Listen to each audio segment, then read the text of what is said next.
네, 머니스토리 시간입니다. 지금 이 시간 장동호 전문가와 함께 모르면 손해보는 보험 상식에 대한 이야기 들어보도록 하겠습니다. 지금 바로 만나볼게요.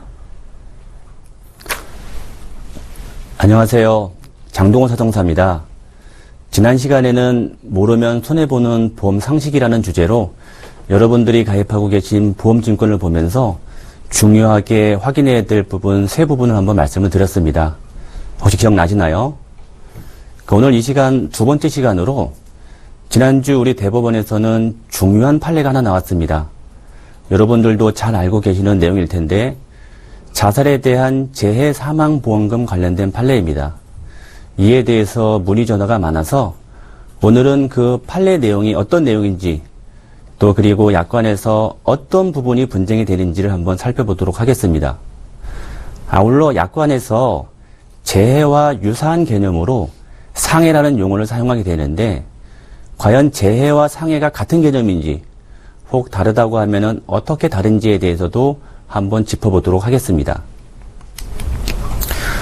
먼저 생명보험 자살보험금 쟁점 사안을 한번 살펴보면은요. 보험회사에서는 자살은 고의사고이므로 재해에 해당하지 않아 보험금을 지급할 수 없다고 주장하고 있고 보험계약자 측은 약관을 잘못 만든 책임도 보험회사에 있으니 보험금을 지급하라고 주장을 하고 있습니다. 좀 더 구체적으로 살펴보면은 보험회사에서는 자살은 재해에 해당하지 않는다. 즉 재해의 요건을 보시게 되면 우발적인 외래의 사고를 재해로 보고 있습니다. 자살은 우발적인 사고가 아니기 때문에 재해로 볼 수 없다고 주장하고 있고 재해 사망 특약에 대해서는 단순한 오기, 즉 잘못 기록했기 때문에 이에 대해서 재해사망보험금을 지급할 수 없다고 주장하고 있습니다. 이에 반해 보험계약자는 설령 약관을 잘못 만들었다 하더라도 그 약관 잘못 만든 책임은 보험사에 있고 약관 해석 원칙에 따라서 계약자에게 유리하게 해석을 해야 된다고 주장을 하고 있습니다. 자, 그러면은 해당 약관이 어떻게 문제가 되는지 한번 살펴보도록 하겠습니다. 먼저 보통보험 약관을 한번 살펴볼 텐데요. 이 보통보험 약관은 약관의 맨 앞부분에 있는 부분으로 보험계약 체결부터 보험금 지급, 보험 분쟁에 관련된 내용이 기재되어 있습니다. 자, 보통보험 약관에 보상하지 않는 손해라고 되어 있습니다. 내용을 살펴보면 피보험자가 고의로 자신을 해친 경우에는 보상하지 않겠다 이렇게 되어 있습니다. 그리고 하단에 보면 단서 조항으로 해서 그러나 피보험자가 정신질환 등으로 자신을 해친 경우와 오늘 이 시간에는 이 부분은 논외로 하고요.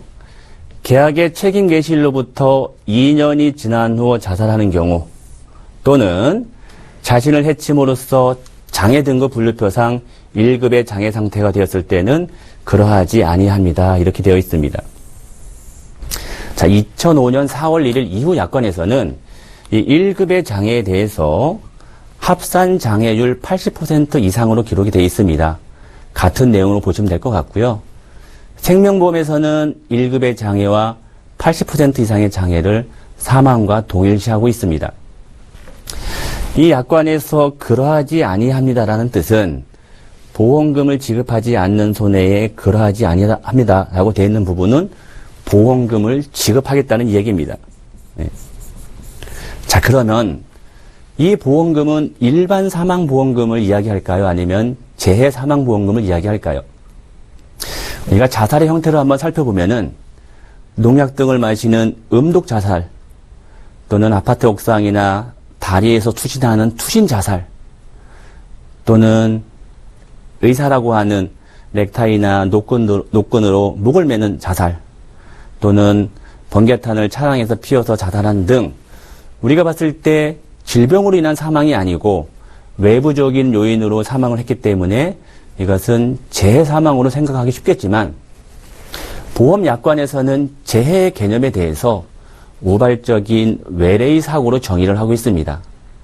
즉 자살은 스스로 목숨을 끊는 것으로 자살 전에 유서를 작성한다든가 자살 도구를 사전에 준비하거나 또는 자살 계획을 미리 세워서 자살을 실시하기 때문에 외부적인 외래의 사고를 볼 수 있지만 이를 우발적인 사고로는 볼 수 없습니다. 그래서 이곳에서 이야기하는 사망보험금은 일반 사망보험금을 지급하게 됩니다. 자, 원래 고의사고는 보상을 하지 않지만 2년이 지나서 자살하는 경우 일반 사망보험금을 지급한다는 조항은 우리 계약자에게도 결코 나쁜 조항은 아닙니다. 이것에 대해서 계약자와 보험사 간 이견은 전혀 없습니다. 자, 그럼 재해사망 특약에 대해서 한번 살펴보도록 하겠습니다. 이곳에서 문제가 발생하는데요. 자, 재해로 사망하게 되면 재해사망보험금을 지급하겠다는 특약입니다. 이곳에도 역시 보상하지 않는 손해가 있는데요. 자, 피보험자가 고의로 자신을 해친 경우는 보상을 하지 않겠다 이렇게 되어 있습니다. 사실 여기까지 되어 있으면은 아무런 문제가 되지 않습니다. 그런데 보통보험약관의 단서조항인 이 부분이 똑같이 기록이 되어 있습니다. 한번 살펴보면은 그러나 피보험자가 정신질환 상태에서 자신을 해친 경우 또 계약의 책임 개시일로부터 2년이 지난 후 자살하거나 이 부분이 되겠고요. 자신을 해침으로써 장애분류표상 1급의 장애 상태가 되었을 때는 역시 그러하지 아니합니다라고 되어 있습니다.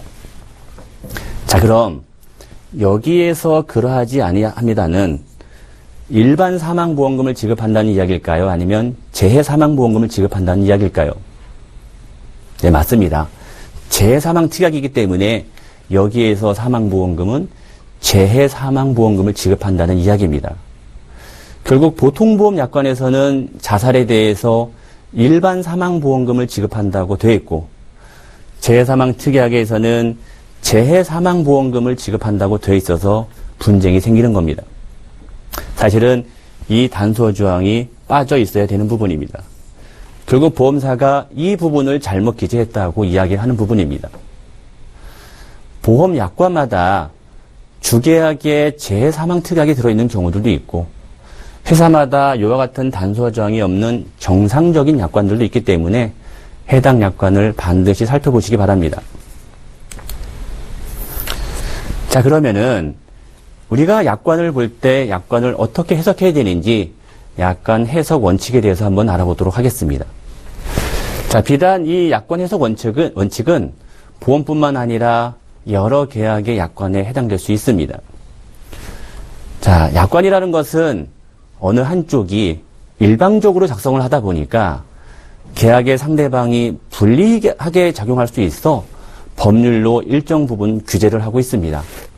약관 규제에 관한 법률인데요. 자, 먼저 당사자 개별 약정이 있는 경우는 그 약정이 약관에 우선하게 됩니다. 그리고 약관은 신의 성실의 원칙에 따라 공정하게 해석하고 고객에 따라 다르게 해석해서는 안 됩니다. 고객이 법률 전문가이건 법률에 대해서 전혀 모르는 문외한이건 똑같이 해석을 해야 된다는 이야기입니다. 또 약관의 뜻이 명백하지 않은 경우는 고객에게 유리하게 해석을 해야 됩니다. 좀 유식한 말로 작성자 불이익의 원칙이라고 하는데 결국 약관을 만든 쪽에 대해서 불리하게 적용하겠다는 취지입니다. 자, 그럼 이번에 나온 대법원 판례를 한번 살펴보도록 하겠습니다.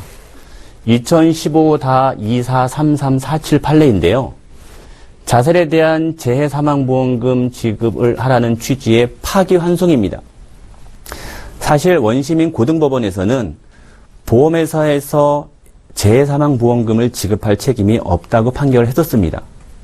자, 이에 대해서 대법원은 평균 고객의 이해 가능성, 즉 일반인이 봤을 때 자살은 약관상 재해에 해당하지 않지만 예외적 조항, 즉 2년이 경과한 후 자살은 재해사망보험금 지급 사유로 봐야 한다는 취지로 이해를 하고 있습니다.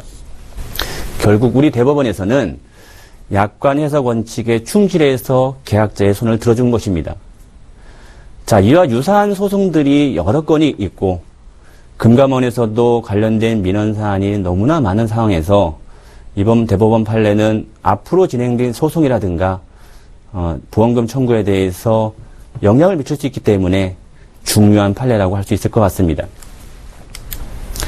자, 참고로 생명보험 모든 약관이 이에 해당하는 것이 아니라 2010년 4월 1일 이전 표준약관이 한번 개정됐는데요.